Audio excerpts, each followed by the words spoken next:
بسم الله الرحمن الرحيم. الحمد لله رب العالمين والعاقبة للمتقين والصلاة والسلام على أشرف الأنبياء والمرسلين نبينا محمد وعلى آله وصحبه أجمعين. ثم أما بعد. ہجرت کے ہر اول دستے یقیناً ہجرت اسلام کے اندر اس کی بڑی فضیلت ہے. آپ صلی اللہ علیہ وسلم کی حدیث آپ نے بیان فرمایا، جس نے بھی اللہ اور اس کے رسول کے لیے ہجرت کی نیت صادقہ کے ساتھ، یقیناً اس کی ہجرت اللہ رب العالمین کی ہاں قابل قبول ہوگی اور ایسا شخص اجر و ثواب کا مستحق ہوگا. ایک دوسری حدیث اللہ کے رسول صلی اللہ علیہ وسلم کی آتی ہے جس کا تعلق بھی ہجرت سے ہے.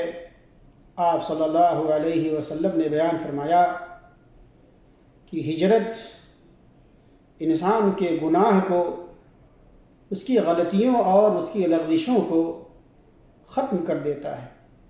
تو یقیناً کتنی پاک روحیں تھیں وہ، کتنے نیک لوگ تھے وہ، جنہوں نے اللہ اس کے رسول صلی اللہ علیہ وسلم کی خاطر اپنا وطن عزیز چھوڑا، اہل و عیال چھوڑے، دنیا کی ساری چیزوں کو تج دینے کے بعد اللہ اس کے رسول کے لیے انہوں نے ہجرت کی. جب دوسری بیعت عقبہ مکمل ہو گئی، اسلام کفر و جہالت کے لق و دق صحرا میں اپنے ایک وطن کی بنیاد رکھنے میں کامیاب ہو گیا، اور یہ سب سے اہم کامیابی تھی جو اسلام نے اپنی دعوت کے آغاز سے اب تک حاصل کی تھی. تو رسول اللہ صلی اللہ علیہ وسلم نے مسلمانوں کو اجازت مرحمت فرمائی کہ وہ اپنے اس نئے وطن کی طرف ہجرت کر جائیں. ہجرت کے معنی یہ تھے کہ سارے مفادات تج کر، مال کی قربانی دے کر محض جان بچا لی جائے، اور وہ بھی یہ سمجھتے ہوئے کہ یہ جان بھی خطرے کی زد میں ہے. ابتدائے راہ سے انتہائی راہ تک کہیں بھی ہلاک کی جا سکتی ہے. پھر سفر بھی ایک مبہم مستقبل کی طرف ہے. معلوم نہیں آگے چل کر ابھی کون کون سے مصائب اور غم و الم رونما ہوں گے. مسلمانوں نے یہ سب کچھ جانتے ہوئے ہجرت کی پیدا کر دی. اللہ اس کے رسول کو راضی کرنے کے لیے اپنے وطن عزیز کو خیر آباد کہہ دیا، اور ایک نئی جگہ، ایک نئی سوسائٹی، ایک نیا شہر جہاں وہ باقاعدہ طور پر علی الاعلان اللہ کی عبادت کر سکیں، اللہ کے سامنے سر جھکا سکیں، اللہ کی اطاعت اور اس کی فرما برداری میں کسی قسم کا کوئی روڑا نہ آئے، کوئی بندش نہ ہو، کوئی رکاوٹ نہ ہو. ایک ایسے وطن عزیز کے لیے ایک اگر وطن عزیز چھوڑا تو ایک دوسرے وطن عزیز کے لیے انہوں نے ہجرت فرمائی. ادھر مشرکین نے بھی مسلمانوں کی روانگی میں رکاوٹیں کھڑی کرنی شروع کر دیں، کیونکہ وہ سمجھ رہے تھے کہ اس میں خطرات مضمر ہیں. ہجرت کے چند نمونے اس طرح سے ہیں. سب سے پہلے مہاجر حضرت ابو سلمہ رضی اللہ عنہ تھے. سب سے پہلے مہاجر حضرت ابو سلمہ رضی اللہ تعالی عنہ تھے. انہوں نے ابن اسحاق کے بقول بیعت عقبہ کبریٰ سے 1 سال پہلے، بقول ابن اسحاق حضرت ابو سلمہ رضی اللہ تعالی عنہ بیعت عقبہ کبریٰ سے 1 سال پہلے ہجرت کی تھی، اور ان کے ہمراہ ان کی بیوی بچے بھی تھے. جب انہوں نے روانہ ہونا چاہا تو ان کے سسرال والوں نے کہا کہ یہ رہی آپ کی بیگم، اس کے متعلق تو آپ ہم پر غالب آ گئے، لیکن یہ بتائیے کہ یہ ہمارے گھر کی لڑکی آخر کس بنا پر آپ ہم کو چھوڑ دیں کہ آپ اسے شہر شہر گھماتے پھریں۔ یعنی ان کا اعتراض تھا کہ بچی ہماری ہے، گرچہ ہم نے آپ کے ساتھ اس کا رشتہ کیا ہے، شادی کی ہے، لیکن یہ بتائیے کہ کس بنا پر، کس بنیاد پر آپ میری اس بچی کو اپنے ساتھ لے کر کے شہر شہر گھماتے پھریں۔ چنانچہ انہوں نے ان سے ان کی بیوی چھین لی۔ اس پر ابو سلمہ کے گھر والوں کو تاؤ آ گیا اور انہوں نے کہا جب تم لوگوں نے اس عورت کو ہمارے آدمی سے چھین لیا تو ہم اپنا بیٹا بھی اس عورت کے ساتھ نہیں رہنے دیں گے، یعنی اس بچے کو بھی اس عورت کے ساتھ نہیں رہنے دیں گے۔ چنانچہ دونوں فریق نے اس بچے کو اپنی اپنی طرف کھینچا، جس سے اس کا ہاتھ اکھڑ گیا۔ یعنی سسرال والے چاہتے تھے کہ یہ بچہ ہم لے کے جائیں، اور ننہال والے یہ چاہتے تھے کہ یہ بچہ ہم لے کے جائیں۔ دونوں فریق آپس میں جھگڑ گئے اور اس بچے کو اپنی اپنی طرف ہر آدمی کھینچ رہا تھا، ہر فریق کھینچ رہا تھا، یہاں تک کہ اس کھینچا تانی میں بچے کا ہاتھ اکھڑ گیا، اور ابو سلمہ کے گھر والے اس کو اپنے پاس لے گئے، یعنی بچے کو ابو سلمہ کے گھر والے لے گئے، اپنے پاس لے گئے۔ خلاصہ یہ کہ ابو سلمہ تنہا مدینہ کا سفر کیا۔ اس کے بعد حضرت ام سلمہ رضی اللہ تعالی عنہا کا حال یہ تھا کہ وہ اپنے شوہر کی روانگی اور اپنے بچے سے محرومی کے بعد روزانہ صبح صبح ابطح پہنچ جاتی۔ ابطح وہ جگہ ہے جہاں یہ ماجرا پیش آیا تھا، اور وہاں وہ صبح سے لے کر شام تک روتی رہتی۔ ایک تو شوہر کی جدائی، دوسرے بچے کی جدائی، نہ اب ان کے ساتھ ان کا شوہر ہے اور نہ ہی ان کا بچہ ان کے ساتھ ہے۔ اس غم میں، اس مصیبت اور پریشانی کے عالم میں وہ جہاں یہ واقعہ پیش آیا تھا صبح جاتی اور شام تک وہاں بیٹھ کر کے روتی رہتی تھی۔ اسی حالت میں 1 سال کا وقفہ گزر گیا۔ بالآخر ان کے گھرانے کے کسی آدمی کو ترس آ گیا اور اس نے کہا کہ اس بیچاری کو جانے کیوں نہیں دیتے، اسے خواہ مخواہ اس کے شوہر اور بیٹے سے جدا کر رکھا ہے۔ اس پر ام سلمہ سے ان کے گھر والوں نے کہا اگر تم چاہو تو اپنے شوہر کے پاس چلی جاؤ۔ حضرت ام سلمہ رضی اللہ تعالی عنہا نے بیٹے کو اس کے ددھیال والوں سے واپس لیا اور مدینہ چل پڑی۔ اللہ اکبر! عورت ذات، بچہ ساتھ میں، کوئی ان کے ساتھ نہیں، اور یہ مسافت بھی 500 کلومیٹر کی مسافت ہے۔ اللہ پر بھروسہ کر کے، اللہ اس کے رسول کو خوش کرنے کے لیے جان کی بازی لگا کر کے تنے تنہا وہ مدینہ کے لیے نکل پڑتی ہیں۔ یہ 500 کلومیٹر کی مسافت کا سفر طے کرنے کے لیے یقیناً قوت چاہیے، ہمت چاہیے، لیکن جس کے سینے میں اللہ اس کے رسول کی محبت ہو، دین اسلام سے محبت ہو، یقیناً اللہ تعالیٰ اس کی منزل کو آسان کر دیتا ہے۔ ام سلمہ رضی اللہ تعالی عنہا جب تنعیم پہنچی تو وہاں عثمان بن ابی طلحہ مل گیا۔ اسے حالات کی تفصیل معلوم ہوئی تو مشایعت کرتا ہوا مدینہ پہنچانے لے گیا۔ عثمان بن طلحہ کو رحم آ گیا۔ پوری تفصیل جب اسے معلوم ہوئی کہ یہ واقعہ کس طرح سے پیش آیا تو حضرت ام سلمہ رضی اللہ تعالی عنہا کو مدینہ چھوڑنے کے لیے ان کے ساتھ ہو لیا۔ اور جب قبا کی آبادی نظر آئی تو بولا تمہارا شوہر اسی بستی میں ہے، اسی میں چلی جاؤ۔ اس کے بعد وہ مکہ پلٹ آیا۔ یہ کتنی بڑی مدد تھی، کتنا بڑا تعاون تھا ایسے وقت میں جب کوئی ساتھ میں نہیں تھا۔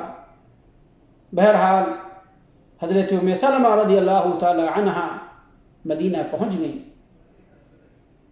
اس ہجرت کا دوسرا واقعہ، حضرت صہیب رضی اللہ تعالی عنہ نے جب ہجرت کا ارادہ کیا، حضرت صہیب رضی اللہ تعالی عنہ نے جب ہجرت کا ارادہ کیا تو ان سے کفار مکہ نے کہا تم ہمارے پاس آئے تھے تو حقیر و فقیر تھے، لیکن یہاں آ کر تمہارا مال بہت زیادہ ہو گیا، تم بہت رئیس اور مالدار ہو گئے۔ جب تم مکہ میں آئے تھے تو فقیر تھے، تمہارے پاس کچھ نہیں تھا، اور تم بہت آگے پہنچ گئے، یعنی بہت مالدار ہو گئے۔ اب تم یہ چاہتے ہو کہ اپنی جان اور اپنا مال دونوں لے کر چل دو، تو بخدا ایسا نہیں ہو سکتا، ہم تمہیں اس مال دولت کے ساتھ نہیں جانے دیں گے۔ حضرت صہیب نے کہا اچھا یہ بتاؤ کہ اگر میں اپنا مال چھوڑ دوں تو تم میری راہ چھوڑ دو گے؟ انہوں نے کہا ہاں۔ حضرت صہیب نے کہا اچھا تو پھر ٹھیک ہے، چلو میرا یہ مال تمہارے حوالے۔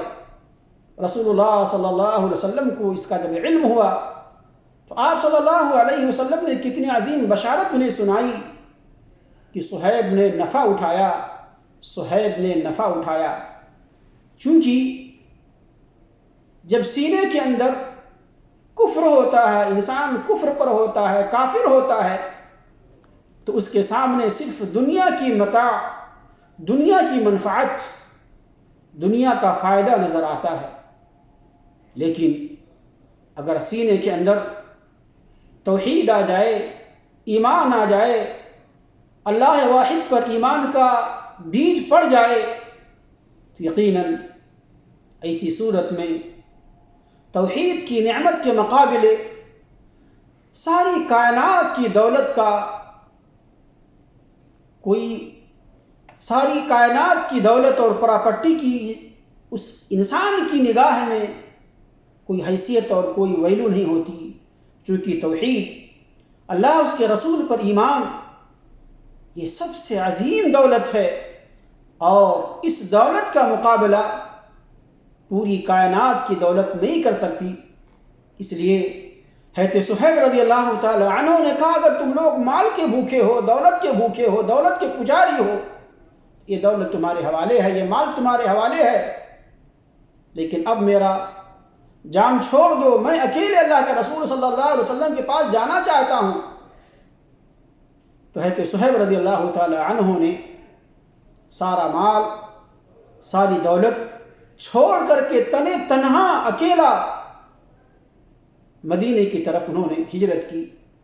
اللہ کے رسول صلی اللہ علیہ وسلم کو جب اس خبر کی تفصیل پہنچی، آپ کو معلوم ہوا کہ حضرت صہیب کے ساتھ ایسا معاملہ پیش آیا، آپ صلی اللہ علیہ وسلم نے انہیں بشارت دی، دلاسا دلایا کہ یقیناً صہیب نے جو معاملہ کیا یہ وہ معاملہ ہے جو بڑا ہی نفع بخش ہے، جس کے اندر فائدہ ہی فائدہ ہے۔ دنیا کو دے کر کے دین کو لے لیا، دولت کو دے کر کے اپنے ایمان کو بچا لیا، یہ سب سے عظیم فائدہ ہے۔ ہجرت کا یہ تیسرا واقعہ، حضرت عمر بن خطاب رضی اللہ تعالی عنہ عیاش بن ابی ربیعہ اور ہشام بن عاص بن وائل نے آپس میں طے کیا کہ فلاں جگہ صبح صبح اکٹھے ہو کر وہیں سے مدینے کی جانب ہجرت کی جائے گی، مدینے کی طرف ہجرت کیا جائے گا۔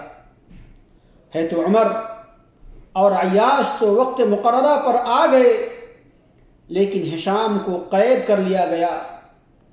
پھر جب یہ دونوں حضرات مدینہ پہنچ کر قباء میں اتر چکے تو عیاش کے بھائی ابو جہل اور اس کا بھائی حارث، یعنی عیاش کے دو بھائی ابو جہل اور حارث،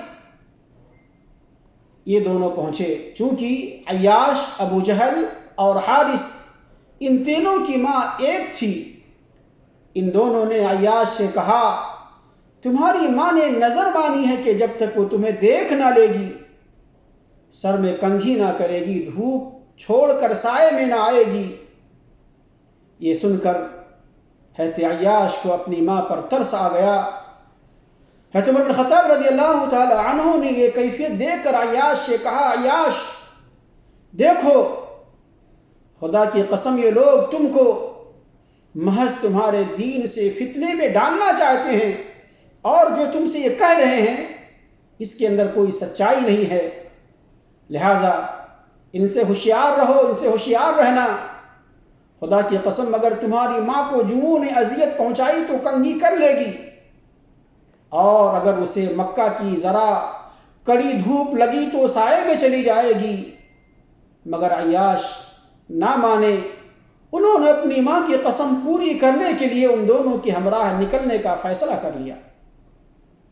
تو حضرت عمر بن خطاب رضی اللہ تعالی عنہ نے کہا اچھا جب یہی کرنے پر آمادہ ہو تو یہ میری اونٹنی اسے لے لو، یہ بڑی عمدہ اور تیز رفتار ہے، اس اونٹنی کی پیٹھ نہ چھوڑنا، اور لوگوں کی طرف سے کوئی مشکوک حرکت اگر تمہیں نظر آئے تو نکل بھاگنا۔ عیاش اونٹنی پر سوار ان دونوں کی ہمراہ نکل پڑے۔ راستے میں ایک جگہ ابو جہل نے کہا بھائی میرا یہ اونٹ تو بڑا سخت نکلا، کیوں نہ تم مجھے اپنی اس اونٹنی پر پیچھے بٹھا لو۔ عیاش نے کہا ٹھیک ہے، اور اس کے بعد اونٹنی بٹھا دی۔ ان دونوں نے بھی اپنی اپنی سواریاں بٹھائیں تاکہ ابو جہل عیاش کی اونٹنی پر بیٹھ جائے، سوار ہو جائے۔ لیکن جب تینوں زمین پر آ گئے تو یہ دونوں اچانک عیاش پر ٹوٹ پڑے اور انہیں رسی سے جکڑ کر باندھ دیا، اور اسی بدھی ہوئی حالت میں دن کے وقت مکہ لائے اور کہا کہ اے اہل مکہ، اپنے بیوقوفوں کے ساتھ تم لوگ ایسا ہی کرو جیسا ہم نے اپنے اس بیوقوف کے ساتھ کیا ہے، یعنی جو اسلام لائے، اللہ کے رسول صلی اللہ علیہ وسلم کی رسالت پر لبیک کہا، انہیں بیوقوف سمجھتے ہیں، انہیں بیوقوف جانتے ہیں۔ یقیناً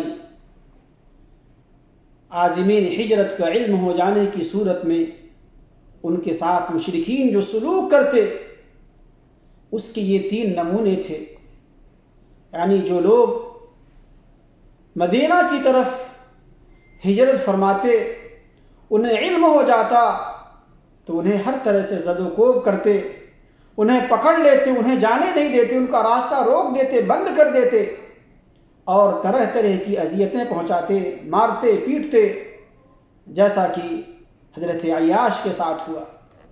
لیکن ان سب کے باوجود لوگ آگے پیچھے پے در پہ نکلتے ہی رہے۔ چنانچہ بیعت عقبہ کبریٰ کے صرف 2 ماہ چند دن بعد مکہ میں رسول اللہ صلی اللہ علیہ وسلم، حضرت ابو بکر اور حضرت علی رضی اللہ عنہ کے علاوہ ایک بھی مسلمان باقی نہ رہا، یعنی دھیرے دھیرے سارے لوگ مدینہ نکل گئے، سب چلے گئے۔ اللہ کے رسول، ابو بکر اور حضرت علی، یہی 3 افراد، یہ 3 شخص، یہ 3 اشخاص مدینہ میں باقی رہ گئے تھے۔ یہ دونوں حضرات اللہ کے رسول صلی اللہ علیہ وسلم کے حسب ارشاد رکے ہوئے تھے، یعنی حضرت علی کو اور حضرت ابو بکر کو آپ صلی اللہ علیہ وسلم نے انہیں روکے ہوا تھا، آپ نے انہیں منع کیا تھا بھی آپ لوگ مدینہ مت جانا۔ البتہ کچھ ایسے مسلمان بھی رہ گئے تھے جنہیں مشرکین نے زبردستی روک رکھا تھا، انہیں جانے نہیں دے رہے تھے، ان کی راہ میں رکاوٹیں کھڑی کر رکھی تھی۔ رسول اللہ صلی اللہ علیہ وسلم نے اپنا ساز و سامان تیار کر کے روانگی کے لیے اللہ رب العالمین کے حکم کا انتظار کر رہے تھے کہ اللہ رب العالمین کا کب حکم آئے اور میں ہجرت کے لیے یہاں سے نکل جاؤں۔ حضرت ابوبکر صدیق رضی اللہ تعالی عنہ کا رخت سفر بھی بدھا ہوا تھا، وہ بھی بالکل تیار تھے، صحیح بخاری میں حضرت عائشہ رضی اللہ عنہا سے مروی ہے کہ رسول اللہ صلی اللہ علیہ وسلم نے مسلمانوں سے فرمایا مجھے تمہارا مقام ہجرت دکھلایا گیا ہے۔ اللہ کے رسول صلی اللہ علیہ وسلم نے خواب میں دیکھا کہ میرے صحابہ جہاں ہجرت کر کے جا رہے ہیں وہ جگہ کیسی ہے، تو آپ صلی اللہ علیہ وسلم فرماتے ہیں کہ مجھے تمہارا مقام ہجرت دکھلایا گیا ہے، یہ لاوے کی 2 پہاڑیوں کے درمیان واقع ایک نخلستانی علاقہ ہے۔ اس کے بعد لوگوں نے مدینے کی جانب ہجرت کی، عام مہاجرین حبشہ بھی مدینہ ہی آ گئے۔ حضرت ابوبکر صدیق رضی اللہ تعالی عنہ بھی سفر مدینہ کے لیے ساز و سامان تیار کر لیا، لیکن رسول اللہ صلی اللہ علیہ وسلم نے ان سے فرمایا ذرا رکے رہو، کیونکہ مجھے امید ہے کہ اللہ تعالی مجھے بھی اجازت دے دے اور میں بھی مدینہ چلا جاؤں۔ ابوبکر صدیق رضی اللہ تعالی عنہ نے کہا میرے ماں اور باپ آپ پر قربان، کیا آپ کو اس کی امید ہے؟ یعنی حضرت ابوبکر صدیق رضی اللہ تعالی عنہ نے اللہ کے رسول سے کہا کہ میرے ماں باپ آپ پر قربان ہو اللہ کے رسول، کیا اس کی امید ہے کہ آپ کو بھی مدینہ جانے کی اجازت مل جائے گی، آپ بھی مدینہ جائیں گے، آپ بھی ہجرت کریں گے؟ آپ صلی اللہ علیہ وسلم نے فرمایا ہاں مجھے بھی اس کی امید ہے، توقع ہے کہ اللہ تعالیٰ مجھے بھی اجازت دے دے اور میں بھی مدینہ کے لیے روانہ ہو جاؤں۔ اس کے بعد ابوبکر صدیق رضی اللہ تعالی عنہ رکے رہے تاکہ رسول اللہ صلی اللہ علیہ وسلم کے ساتھ سفر کریں۔ حضرت ابوبکر صدیق رضی اللہ تعالی عنہ کے پاس 2 اونٹنیاں تھیں اور انہیں بھی 4 ماہ تک یعنی 4 مہینے تک ببول کے پتوں کو خوب چارہ کھلایا تاکہ یہ اونٹنیاں ہیلدی ہو جائیں، تندرست ہو جائیں اور انہیں ہجرت کے راستے میں استعمال کیا جائے گا، ان پر سواری کی جائے گی۔ تو اس طرح سے حضرت ابوبکر صدیق رضی اللہ تعالی عنہ 4 ماہ سے ہجرت مدینہ کی تیاری کر رہے تھے۔ یہ وہ اول دستہ تھا جو مکہ سے مدینہ کی جانب ہجرت فرمائی اور جن کے بارے میں آپ صلی اللہ علیہ وسلم نے عظیم بشارت سنائی۔ اللہ تعالیٰ سے دعا ہے اللہ رب العزت ہم سب لوگوں کو نیک عمل کی توفیق عنایت فرمائے اور سنت رسول صلی اللہ علیہ وسلم پر کما حق عمل کی توفیق عنایت فرمائے۔ سبحان ربک رب العزت عما یصفون وسلام علی المرسلین والحمد للہ رب العالمین۔